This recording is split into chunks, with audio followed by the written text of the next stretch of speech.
Queridos, a paz do Senhor a todos. Desejo que a paz do Senhor esteja com você. Desejo que a paz do Senhor esteja na tua casa e junto com a tua família. Amém?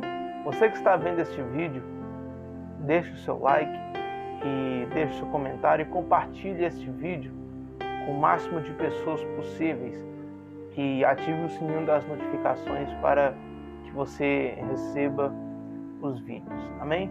Irmãos, o assunto do vídeo hoje é a igreja. Eu fiz algumas anotações aqui e o tema é a igreja que os pregadores temem. A igreja que os pastores temem, têm medo. Como assim, Mateus? Como um pastor vai ter medo do seu próprio rebanho? Como que um pastor vai temer as pessoas do seu próprio rebanho? E eu vou te mostrar, dentro da palavra do Senhor, a igreja que eles temem e por isso eles escondem a verdade de vocês. Então, eu estou com a minha Bíblia aqui, espero que você também esteja com a sua. Eu quero começar abrindo a palavra do Senhor, livro de Atos dos Apóstolos. Vamos lá. Livro de Atos dos Apóstolos, meus irmãos, no seu capítulo de número 17. Atos, capítulo de número 17, versículo de número 11. Atos 17, a partir do verso 11, que diz assim: Ora, estes foram mais nobres do que os que estavam em Tessalônica, porque de bom grado receberam a palavra, examinando cada dia nas Escrituras se estas coisas eram assim. Queridos, o segredo, o poder deste texto é muito grande. Se a gente for viver o que esta palavra está nos dizendo, o contexto nos fala da igreja de Bereia, aonde o apóstolo Paulo estava, de passagem. E a Bíblia diz que o povo da cidade de Bereia, a Bíblia chama eles de nobre. A Bíblia vê esta atitude que eles tiveram como uma atitude de nobreza. E qual foi a atitude que eles tiveram? Olha só, no finalzinho do verso 11. Receberam a palavra, examinando cada dia nas Escrituras se essas coisas eram assim. Então, enquanto o apóstolo Paulo estava pregando, a igreja estava conferindo dentro da palavra se aquilo que o apóstolo Paulo estava pregando era de fato segundo as Escrituras. Por que o teu pastor não quer que você saiba esse versículo? Por que o teu líder não quer que você conheça o contexto desse versículo e o poder que esse versículo te dá? Porque esse versículo, meus irmãos, nos dá legalidade para conferir se tudo que é pregado no altar está dentro das Escrituras. Este versículo nos dá este direito como ovelha de analisar e ter um senso crítico aquilo que está sendo pregado em cima do altar. Meus irmãos, é por isso que muitos hoje têm se tornado cegos espirituais, pessoas que correm atrás do vento. E a Bíblia diz, meus irmãos, para termos cuidado, para que a gente não venha cair em doutrinas que venham direto do coração do homem e que não tenha nenhuma fundamentação bíblica e teológica sincera. Então este versículo, meus irmãos, ele nos dá o direito de analisarmos se aquilo que está sendo pregado condiz com aquilo que está escrito. Porque hoje nós vemos o seguinte: hoje nós não vemos pregadores e pastores pregando o que está escrito. Nós vemos eles pregando aquilo que eles acham que é, aquilo que eles pensam ser, não é verdade? Eles pregam, levam para a igreja aquilo que para eles, aquilo que na opinião deles, no pensamento deles, está escrito, e esquecem de pregar o simples, esquecem de interpretar aquilo que está escrito na palavra. E isso, meus irmãos, fez com que criássemos um sistema de religiosidade muito grande, né? Porque hoje em dia ninguém mais questiona as pregações, hoje em dia ninguém mais, né? Talvez por não conhecer este versículo, ou talvez porque o pastor intimida muito as pessoas a não chegarem até ele, né? Dizendo que, como eu sou pastor, ninguém tem que discordar de mim. Eu sou pastor e ninguém tem o poder e o direito de discordar aquilo que eu estou pregando. Não, meus irmãos, é errado. Você tem o direito de conferir e de ficar com a Bíblia aberta no momento em que ele está pregando e conferir se está escrito na palavra e, se possível, meus irmãos, depois do culto, chegar até ele e dizer: meu amigo, pastor, o que o Senhor estava pregando não está aqui dentro dessa palavra. O que o Senhor pregou não condiz com o que Jesus deixou escrito. Por isso, meus irmãos, nós temos pagado o preço, não é verdade? Os pastores colocam doutrinas a serem seguidas e os membros não procuram na Bíblia se aquela doutrina é de Deus ou se aquela doutrina vem do coração do homem. Se o pastor chega e fala que a partir de hoje, né, para que Deus use você tem que raspar o seu cabelo, e você não consulta a palavra do Senhor, você somente vai por aquilo que ele diz, meus irmãos, você vai e faz. Queridos, é muito complicado, porque falar sobre um assunto desse é lutar contra um sistema religioso muito grande. Hoje as pessoas elas se autocolocaram um jugo, né, a qual Deus não colocou. Na verdade, o erro, por causa da falta da interpretação bíblica sincera, por causa, meus irmãos, da falta de questionamento da nossa parte como ovelha, a gente está engolindo qualquer coisa. Está me entendendo? A gente não tem nenhum senso crítico para analisarmos a palavra do Senhor e a gente acaba perecendo.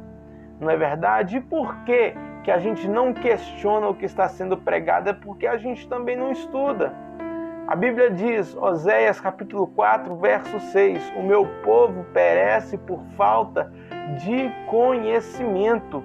E o texto continua, porque vocês rejeitaram o meu conhecimento, eu também vos rejeitarei. Pode ler lá, meus queridos, profeta Oséias, capítulo 4, verso 6 em diante. Nós estamos perecendo por falta de conhecimento, meus irmãos, por falta de leitura da palavra. A gente tem nos submetido a doutrinas que vêm direto da mente humana. A gente tem se submetido a doutrinas que não têm nenhum embasamento bíblico e teológico. Eu escutei uma frase um dia de um pastor, o nome dele é pastor Anderson Silva, é um pastor muito abençoado, meus irmãos, e ele diz assim, eu não sei se ele é o autor dessa frase ou se ele pegou de alguém, mas essa frase me marcou bastante. Ele diz assim, que o castigo para uma falsa igreja ou para uma falsa ovelha é o falso pastor, é o falso profeta. Então, meus irmãos, o falso profeta e o falso pastor só está no púlpito porque nós não temos a coragem de pegar a Bíblia e mostrar para ele. Ah, mas eu vou estar pecando. Ah, mas eu vou estar... Irmãos, olha aqui, ó. A igreja estava conferindo se o que o apóstolo Paulo pregava era a palavra do Senhor. Não é eu pregando, não, meus irmãos. Era o apóstolo Paulo, o homem que escreveu 70% do Novo Testamento, o homem que foi até o terceiro céu e voltou. Esse homem estava pregando e a igreja conferindo se o que ele estava pregando era verdade. E nós, nos dias de hoje, não conferimos nada. Por isso nós nos submetemos a doutrinas falsas. Por isso que nós nos submetemos a tudo que impõe para a gente. Ah, a partir de hoje você vai ter que fazer isso para Deus te usar. A partir de hoje você vai ter que parar de comer aquilo. A partir de hoje você vai ter que parar de usar aquele tipo. Irmãos, vamos conferir na palavra. Vamos conferir na Bíblia Sagrada se aquela doutrina está segundo a Bíblia. É simples. Aqui, meus irmãos, tem resposta para tudo. Tem resposta para tudo. Quando alguém impor uma doutrina sobre a tua vida, confira na palavra do Senhor. Porque o erro, eu vou falar aqui, o erro de muitos líderes, de muitos pastores, é pegar experiências pessoais, presta atenção nisso, é pegar experiências pessoais e transformarem em doutrina coletiva. Tá me entendendo? Vamos supor, eu estou aqui de camisa verde, aí eu tenho uma experiência com Deus, é uma experiência individual. Eu não coloquei a camisa verde proposital, é uma camisa normal. Mas vamos supor, Deus vem e eu tenho uma experiência sobrenatural com Ele.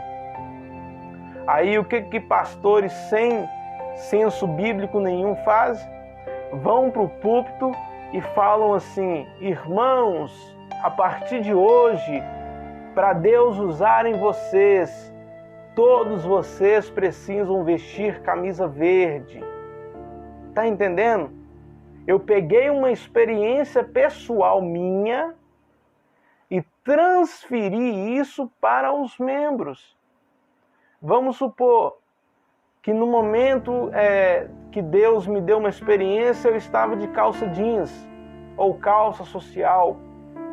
Aí eu vou para o púlpito, porque é isso que acontece. Eu vou para o púlpito e a partir dali eu falo: irmãos, para Deus usar em vocês, vocês precisam usar calça jeans o dia inteiro. Irmãos, isso está errado. Isso está errado.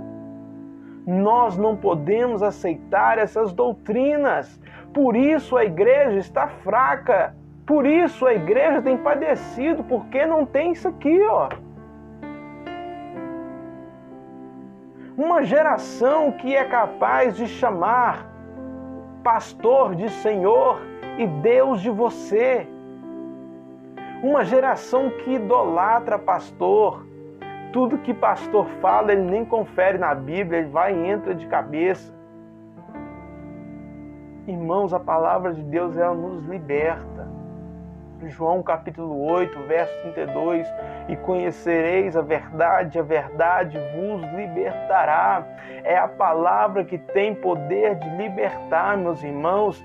Em nome de Jesus, nessa noite eu te peço a você, leia a palavra de Deus. Jesus está voltando. E você não vai subir, meus irmãos, no bolso do teu pastor, não. Você não vai subir, meus irmãos, dentro do paletó do teu pastor, não. Você só vai subir se você fizer desse livro a via de regra para a sua vida.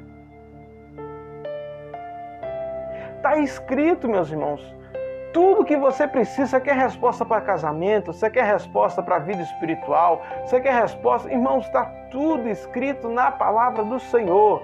Eu não estou aqui desfazendo ministério de ninguém, eu não estou aqui tirando autoridade de ninguém, tá entendendo? A única coisa que eu estou tentando transmitir para você, meus irmãos, é que você tem direitos. Você está me entendendo? Você é a noiva de Cristo. Você não pode comer qualquer coisa. Você não pode comer qualquer coisa e aceitar, meus irmãos. Poxa vida. Eu vejo, sim, eu fico triste. Eu fico triste porque eu queria que todo mundo experimentasse a liberdade que a palavra do Senhor nos dá. A palavra do Senhor não nos tranca, meus irmãos. A palavra do Senhor, ela não nos aprisiona. Quem veio para matar, roubar e destruir é o diabo. Jesus veio para dar vida e vida com abundância. Começa a ler os livros de Tito. Começa a ler o livro de Judas. Começa a ler, meus irmãos, estes livros, menos populares. E você vai ver o quanto que Deus chama a atenção de sacerdotes e pastores. Pega o livro de Malaquias, esquece o capítulo 3, verso 10. Esquece, e todo mundo acha que Malaquias só fala sobre dízimo. Irmão, o assunto dízimo no livro de Malaquias é somente a cereja de um bolo enorme. Ao contrário do que muitos pensam, Malaquias é direcionado aos sacerdotes. É o sacerdote que estava roubando o dízimo. Era o sacerdote que estava levando o povo para o mau caminho. Jesus chama os fariseus de hipócritas. Olha o livro de Judas, meus irmãos. Estudem a palavra. A igreja que os pastores têm medo é uma igreja que tem palavra no coração. Porque a igreja que tem palavra no coração, ela não é enganada por pastor. Ela não é enganada por falsas doutrinas. A igreja que tem seu fundamento na palavra do Senhor, vento de doutrina não abala. Eu não estou dizendo para você desrespeitar seu pastor. Eu não estou dizendo para você se rebelar. Eu só estou dizendo para você começar a pegar as pregações e ver se está aqui. Deus abençoe a tua casa. Deus abençoe a tua vida. E até o próximo vídeo.